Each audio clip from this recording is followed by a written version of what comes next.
Hello friends, for success in life we need to have a high curiosity quotient.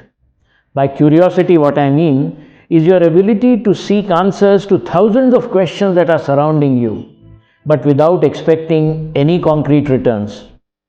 I am Prakash Shesh, and in this series of in and out of the box videos, we are going to seek answers which you should have done long ago.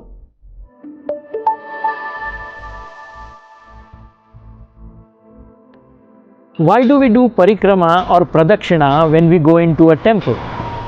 My survey says that over 90% of the people do not know why they do it. Many of them feel that by doing parikrama around the idol in the temple, they will be blessed by God. Many of them feel that this has been told to them by their elders, parents and grandparents, and it must be something good, which is why they keep doing it.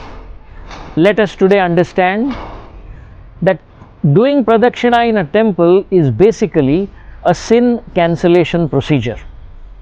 Yani kanischa papani janmantrakrtani cha tani tani vinashyanti pradakshina पदे पदे.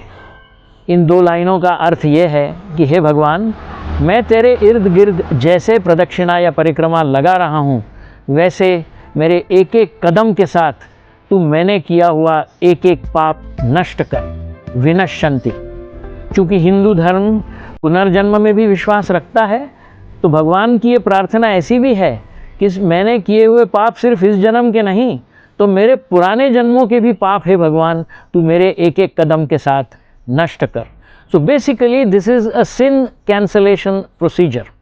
मेरा एक दोस्त है, वो कहता है कि मैं 11 प्रदक्षिणा लगाए बगैर तो कभी मंदिर के बाहर ही नहीं निकलता. तो मैंने उसको कहा कि इसका मतलब तू बड़ा महापापी है, और उसको इस शब्द वाक्य का अर्थ ही नहीं समझ में आता. हिंदू धर्म ने वैसे पाप धोने के और भी तरीके आपको दे रखे हैं. आप गंगा में जाकर डुबकी लगा सकते हो, या कुंभ मेले के स्थान पर जाकर वहाँ पूजा अर्चा करने से या नदी में डुबकी लगाने से भी आपके पाप धुल सकते हैं.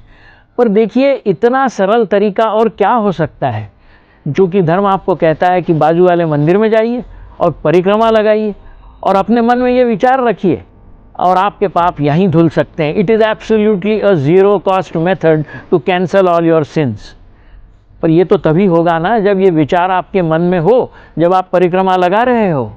आप बगैर विचार के यदि वहाँ जाके मैकेनिकली परिक्रमा लगाओगे तो क्या भगवान आपके पाप माफ़ करेगा? वैसे I have not asked you one question. Why do we always do parikrama in a clockwise direction? I mean, if you do parikrama in an anti-clockwise direction, will the heavens fall down on us? क्या होगा क्या?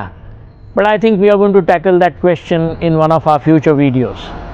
For more such interesting facts from Prakash Shesh, please like this video and subscribe to our channel.